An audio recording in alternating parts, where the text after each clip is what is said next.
Hello guys, आज मैं आपके लिए लाई हूँ बीए प्रोग्राम 4 सेमेस्टर हिंदी ए का एक इम्पोर्टेंट क्वेश्चन। हमारी बुक में एक टॉपिक है भोला राम का जीवन।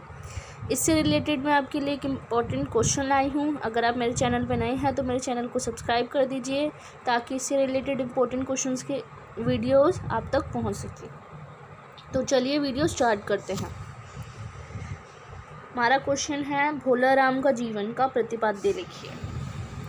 किसी व्यक्ति, व्यवस्था, अस्वस्थ और हानिकारक रूढ़ि परंपरा के प्रति अरुचि तथा आक्रोश प्रकट करने के लिए व्यंग्य का प्रयोग किया जाता है। व्यंग्यकार ना तो उपदेश देता है, ना तो प्रवचन देता है और ना ही गालियाँ देकर भर्त्सना करता है। सादत हसन अली मंटो के अनुसार वे ईंट पत्थर मारते हैं पर सलीके से। वह घृणा करता है पर कौशल से और कटाक्षों का प्रयोग करके। सुधारवादियों ने सदा से व्यंग्य लेखन का सहारा लिया है। भोला राम का जीवन प्रस्तुत व्यंग्य कथा श्री हरिशंकर प्रसाई द्वारा रचित है। लेखक ने इस रचना के माध्यम से समाज के अनेक वर्गों पर पैना व्यंग्य किया है। व्यंग्य करना मतलब कि मजाक बनाना इस चीज़ का। कार्यालयों के अधिकारी तथा कर्मचारी सुविधा शुल्क का मतलब होता है रिश्वत लेना। रिश्वत लिए बिना कोई काम नहीं करते। भ्रष्टाचार की भयानक दल में आखंड फंसे लोगों ने जनसाधारण का जीवन पीड़ा और आतंक का विकल्प बना दिया है। जो भ्रष्टाचार में फंसे हुए लोग हैं उन्होंने जो साधारण लोग हैं उनका जीवन पीड़ा और आतंक का विकल्प बना दिया है। हरिशंकर प्रसाई हिंदी के प्रसिद्ध व्यंग्य लेखक हैं। इस कहानी में उन्होंने निम्न वर्गों को अपने व्यंग्य वाणों के प्रहारों का लक्ष्य बनाया है। पहला पॉइंट है रेल विभाग। लोग रेल द्वारा पार्सल से अपने मित्रों संबंधियों को फल, मेवा, हौजरी का सामान आदि की टोकरियां भेजते हैं। रेलवे के कर्मचारी उन्हें बीच में ही उड़ा लेते हैं। मालगाड़ी के डब्बे रास्ते में कट जाते हैं। सेकंड पॉइंट है राजनेताओं के कारनामे।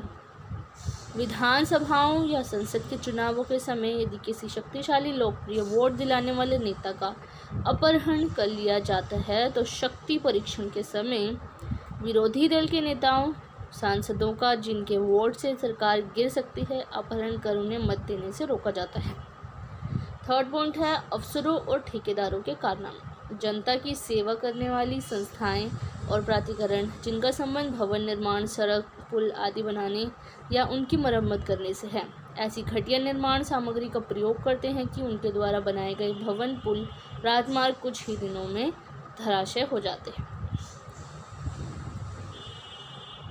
जो जनता की सेवाएं करने के लिए जो संस्थाएं बनाई जाती है और जो प्राधिकरण होते हैं जिनका संबंध जो भवन निर्माण में लगाए जाते हैं, सड़क बनाने के लिए यूज़ किया जाता है, पुल आदि बनाने का या उनकी मरम्मत करने से है, जिनसे इनका ताल्लुक़ है इस चीज़ से, तो वो ऐसी घटिया सामग्री का यूज़ करते हैं। घटिया चीज़ों का, जैसे सीमेंट, रेता जो भी यूज़ किया जाता है उनको बनाने के लिए, वो घटिया चीज़ों का यूज़ करते हैं जिसकी वजह से वे कुछ ही में धराशायी हो जाते हैं। धराशायी का मतलब बिगड़ने लगते हैं, निकलने लगते हैं, टूटने लगते हैं और इस तरह जनता का पैसा बर्बाद हो जाता है।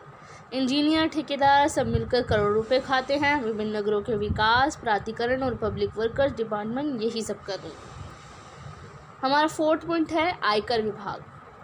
आयकर तथा बिक्री कर विभाग के कर्मचारी धनवान लोगों की आय का लेखा जोखा सही भरवाने की चेष्टा कर उनसे कानून के अनुसार आयकर वसूल करने की बजाय नकली लेखा जोखा स्वीकार कर आयकर बिक्री कर की आधी रकम अपनी जेब में डालते हैं और आधी रकम का लाभ उठाते हैं। रिश्वत देने वाले व्यापारी, व्यवसायी, मिल मालिक आदि।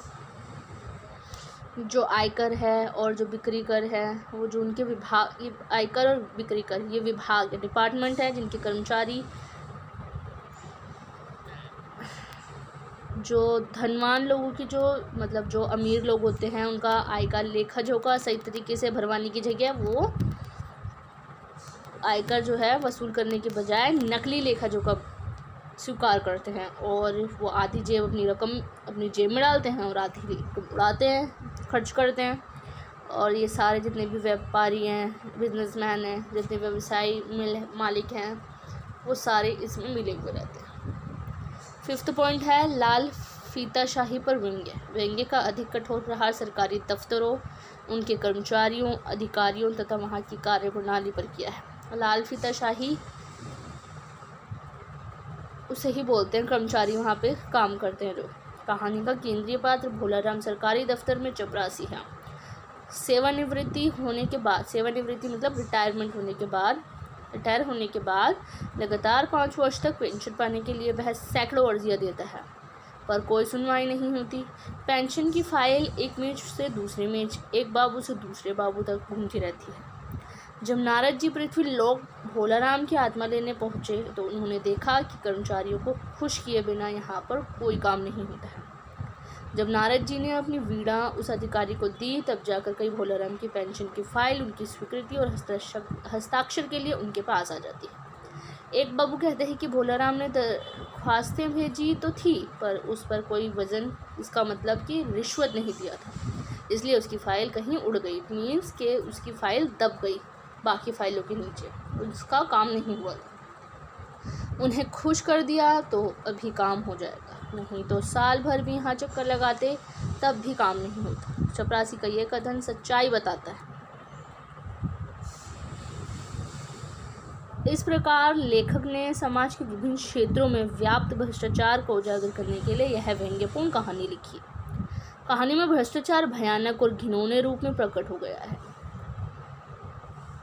दफ्तरों की भ्रष्टाचारी प्रवृत्तियों के कारण साधारण जन की तकलीफ़ें और बढ़ गई हैं और वह इस प्रकार की व्यवस्था के कारण मजबूर है। तो ये पूरा आंसर है, इसमें पूरा सार भी दे दिया है कि भोलाराम के जीवन का, और ऊपर से इससे रिलेटेड चीज़ें भी बता दी हैं कि आखिर किस तरह से समाज में लोगों को लूटा जाता है, गरीब लोग जो होते हैं, आम जनता होती है, उनको परेशान किया जाता है इनकी भ्रष्टाचारी की वजह से।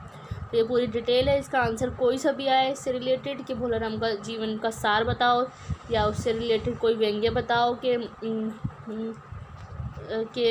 जो लेखक है उसने किस भोलाराम के जीवन पर व्यंग्य किया है, उससे रिलेटेड क्वेश्चन भी आ सकता है। आप ये पूरा आंसर लिख सकते हैं, पूरा आंसर इसका एज इट इज़ उतार सकते हैं आप। प्लीज़ इन्हें लर्न कर लीजिएगा, बहुत इजी लैंग्वेज है, ज़्यादा हार्ड लैंग्वेज भी नहीं दे रखी है। And thank you so much for watching my video, and subscribe my channel and press the bell icon.